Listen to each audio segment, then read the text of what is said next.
It's not where you start, it's where you finish. It's not how you go, it's how you land. This lyric from Seesaw the Musical always reminds me that we don't often have control of where we start. And while we do have some control of the destination, we have little control of the twists and turns that life throws our way. Our job is to focus on that landing and being open to the possibilities, because where you land is not always what you planned. This is me at 3, painfully shy. So why I thought a career in theater was a good idea still baffles me today. I figure it's a combo of 3 things. Number 1, my older brother was doing it, and any cool points I could get with him was necessary. Number 2, nobody told me that I had to audition. And finally, the magic. The very first musical I saw was Alibaba at Riverside Children's Theater. My brother was one of the leads, and I will never forget being in a packed audience watching my brother sing completely off key with 100 other kids running around stage entertaining a crowd. That was magic, and I wanted to be a part of it. Sitting in a seat very close to the one in this picture, they called my name. My mom nudged me to get up on the stage. Tears immediately started swelling up as I went center stage and made the 90-degree turn to face my critics and the 100 other kids that were there to audition that day.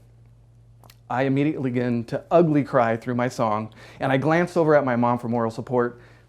The problem was she was crying too. But I did it, and I got cast. Well, all right, so did every other kid whose parents were willing to pay for the admission that year, but I said yes. Dopey was definitely my big breakout role. Very appropriate because these ears were so big they didn't fit the prosthetics, so they had to put little spot toppers on top. That was awesome. 2 years later, I landed the title role of Pinocchio in Pinocchio. This is my best friend Ryan to this day, and my little sister playing Cleo the fish. Auditions got easier, and I actually started enjoying myself. Peter Pan at Riverside Civic Light Opera at Riverside Community College was my very first semi-pro gig. The show gave me 3 unique firsts. First, unlike Riverside Children's Theater, not everybody who auditioned got in. Number 2, I got my first college credits, thank you very much, 1.5 units. And number 3, it was the very first time I was around kids that really wanted to be there. Total theater nerds. I mean, they had professional headshots, some had agents, one had even been on TV. And legit, some of them had like some serious stage moms. But surrounding myself with that kind of drive and being aware of the talent in the room inspired me to work harder. And I was hooked. So I was a little surprised in my high school career assessment that basically said arts didn't rank at all. I had no idea what I wanted to do, so why not? I decided to apply to Cal State Fullerton for an advertising major with a minor in music. Wasn't ready to give up arts just yet. At the end of my second year, I was walking down the music department and I saw a flyer. The American Musical and Dramatic Academy. New York City, 2-year conservatory? I said yes. I got accepted and I picked up everything and moved all the way to New York City for the fall semester. This is Times Square in 1997, very close to the scene of my very first Broadway musical, Grease, starring Xena the Warrior Princess as Rizzo. As I watched my very first Broadway show, I got wicked concerned. Not because the TV princess was playing in the musical, but because I was clearly not ready. Every single cast member, down to the smallest of the ensemble, was absolute perfection. I had some serious work to do, and I was very aware that I was not ready. I saw every Broadway show possible. One of my favorite habits was going in a half hour early as soon as they opened a theater, and I would pour through the playbill. I wanted to know what every cast member had done in their career. I wanted to know where they trained and who they gave credit to, because success leaves clues. Why start from scratch, right? Every show inspired me to work a little bit harder.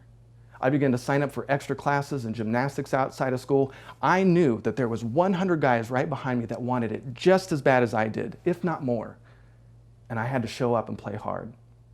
To save money to pay for all my extra classes, I lived in some very interesting places. This is my bed in the hallway in Hell's Kitchen. The bricks would often crumble on my face in the middle of the night. There was no AC. The bathroom was off the kitchen and it didn't have a door, and I had to climb 4 flights of stairs just to get into the apartment. And I loved it. I loved every minute of it. I didn't come to New York City to sleep. After graduation, I learned that the arts was not an easy profession. I signed up for a career that I got rejection almost every day. I didn't always know where my next paycheck was going to come from. And I had to be willing to pick up absolutely everything and go somewhere completely new, however long they needed me, at the drop of a hat, even in foreign countries. If my parents had any inkling that I would fail or that, hey, I even sucked, they never let me know. They made it a habit of surprising me at almost every single show I ever did, even showing up in foreign countries, even when I was playing Ricky Martin out of Puerto Rico. Good casting choice. They were my champions. Champions are those inner circle people that love and authentically support you no matter what. They don't always have to be blood related, because when life gets hard, you need them around you. You better cultivate those champions, be aware of who they are, and treat them right, because you're going to need them. This picture was one of those moments. I didn't tell you the complete story of why I ended up in New York. Yes, I left to pursue a dream, and maybe it's because I was listless in California, but I also ran away. I had long knew I was gay, and I genuinely feared that the moment I came out, I would be disowned. New York City was my exit and a way to completely go out on my own and know that I would be okay. I don't have time for that story in this story, but my worst nightmare never came true. These two were my champions, and they never let me down. And it's a good thing, because I did not disappoint. I came with great stories and some great trips that they got to go on. My first break came out of college. It was a European tour of 42nd Street. What you can't tell in this photo was I'm dancing on a sprained ankle, and I'm with Parasite. Yep, my first night in Europe, I ate 2 street burgers and ended up in a Spanish hospital. But I never missed a performance. I wish I had a picture of my first union contract, Princess Turandot. I was probably too busy doing 8 shows a week off Broadway, working 30 hours a week, and juggling a full-time schedule so I could finish my undergrad degree. Who has time for pictures when you're doing that kind of schedule? But I showed up. I never missed a show, and I never let them see me sweat. My most embarrassing audition was definitely Damn Yankees. At the callback, all the guys were asked to throw some tricks because there was a number in the show where every single ball player had to be able to tumble. Surrounded by 50 other guys and in front of the entire directing team, I proceeded to do a round off, back handspring, back tuck-ish. I didn't stick the landing. Well, I did stick the landing into the laps of the casting directors. I missed the landing, but I got the gig. They said yes, and I was really lucky they did. You see, the dance captain at Damn Yankees introduced me to another friend of his who worked on Wall Street, and I wouldn't appreciate this moment in time until many, many years later. From 5 p.m. to 1 at night at Rockefeller Center, I was in a bullpen with other professional artists working on acquisition and merger presentations. These presentations compiled massive amounts of data showing off potential deals to investors, and I really liked it.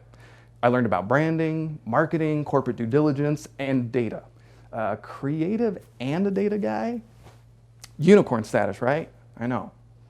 The job allowed me to finish my undergrad. It allowed me to hit all my auditions and even take gigs outside of the city for months, knowing that when I got back, they would hire me back, and I was incredibly grateful. My professional career started picking up steam. I was getting callbacks for 3 Broadway productions. My agent was calling a little bit more, and I was on the edge, so close of getting what I had come to New York for. And on the 62nd floor of Rockefeller Center, I got the call. The cancer had returned.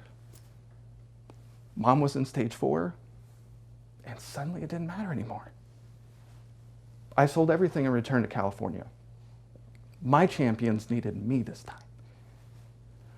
I moved to LA to be closer to auditions while still being close enough to parents, 45 minutes without traffic. After this production of Music Man that you see here, I was forced to have unexpected ankle surgery.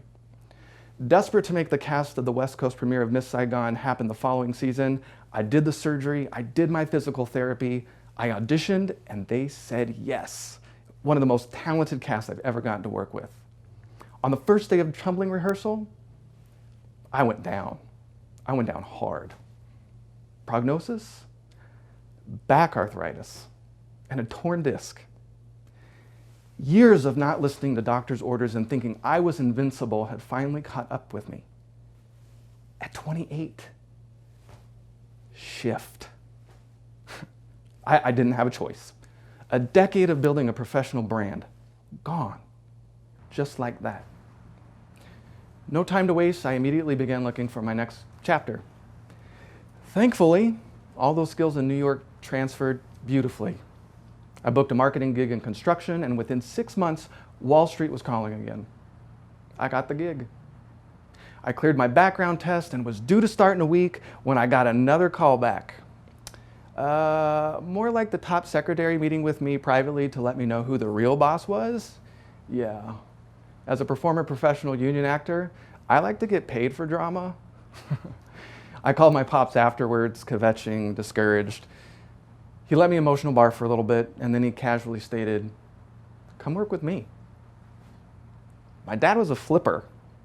My first memory of flipping houses was at around age 5, sucking cockroaches up with a vacuum all afternoon as my family was pulling old carpet up from a roach-infested house.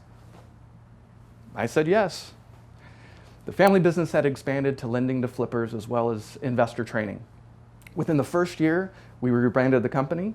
We created a 400-page report with 800 charts called the California Crash, warning investors it was time to get out of California to escape the foreclosure crisis ahead. We then spent the next 12 months creating 1,200 pages of market strategies on what investors should be doing to thrive in the shifting market. We even launched a radio show in 2007, interviewing thought leaders across our industry while giving access to nerd status intel not typically available in our industry. In 2008, at the height of the Great Recession, I approached Dad with another brilliant idea. Hey, Pops, how about we invite 400 people to a black tie event at the Nixon Presidential Library? We'll feed them all. We'll put together an expert panel, and we'll pay for everything. So 100% of what we can raise goes to charity in honor of Mom. It's like dinner theater for real estate. He said yes. And so did our panelists. Our speakers progressively got more national in scope to include top technology brands and government officials. For a small company like ours, it was a huge coup. It was really surprising to watch how some of the skills I had picked up in New York transferred, some by sheer chance. It all began to pay off. I won't pretend that part was easy. There was certainly a sense of lingering failure from New York City, and there was definitely a sense of imposter syndrome. What right did I have to be part of some real estate business? Instead of focusing on the doubt, I dug in. I focused on learning. I went back and got my MBA at UC Irvine to up my data game. After graduation, my partner said, "Hey, why don't you start serving on boards?" Sounds great. I don't even know boards really do, but I'm here for it. I said yes, constantly looking to grow and to challenge myself. At one point, I was serving on 8 boards and committees that started all over the county and eventually the country. And I loved it. I had accidentally stumbled on a second passion I didn't even know existed a few years earlier: philanthropy. Who knew? I got to work with Pops, I got to give back in incredibly meaningful ways, and I got to be close to Mom. We even checked off some of the most spectacular international bucket list trips with her. After 17 years of fighting cancer, 6 of which were stage 4, my #1 champion passed. I want you to know, I never regret showing up for her and moving back to California. Not once. Quite the opposite. I am forever grateful. After Mom passed, I was inspired to update the mission of our business to building wealth and legacy through real estate. Helping small business owners crush it was already part of our niche. Adding the legacy piece, inspiring small businesses to give back, created a whole new fire under me and a unique path within our company. There's this terrible misconception that giving is strictly a function of money, but time and talent holds just as much value as treasure, sometimes more. You don't have to be wealthy, you don't have to be over 40, You don't even have to look a certain way. You just have to show up. That's it. You have to say yes.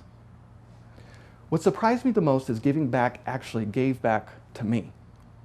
I learned more about leadership in the last 15 years volunteering on boards than I did at work or any other formal education setting. This newfound passion turned into national speaking gigs, as well as writing for Forbes.com and several other national outlets. This is the magazine cover, Think Realty magazine, and they were nice enough to do a feature of Dad and I on their 2018 cover. We created I Survive Real Estate to give back and to honor my mom. I had zero idea it would take on a life of its own. 6 months ago when I agreed to do this talk, this is roughly where I would have stopped. Up in that top right corner is me moderating the panel in 2019 at I Survive Real Estate. On the stage is the CEO of Property Radar, Sean O'Toole. We only met because of this event, and we watched each other's work over the last decade. Long story short, as Vice President of Market Insights for Property Radar, I get to speak nationally, helping small businesses leverage data to disrupt disruptors and win by doing things Wall Street companies won't. And yes, of course, it always includes a little bit of local philanthropy. I continue to work remotely with the Norris Group, and I remain co-owner. And in a few days from when I'm taping this right now, we will be taping I Survive Real Estate 2020, now in its 13 years, and we are just about 30 grand away from crossing the $1 million mark. I would have never thought that that shy 3-year-old would have competed at the Broadway level. I didn't know my 28-year-old body would have given out and dashed my dreams.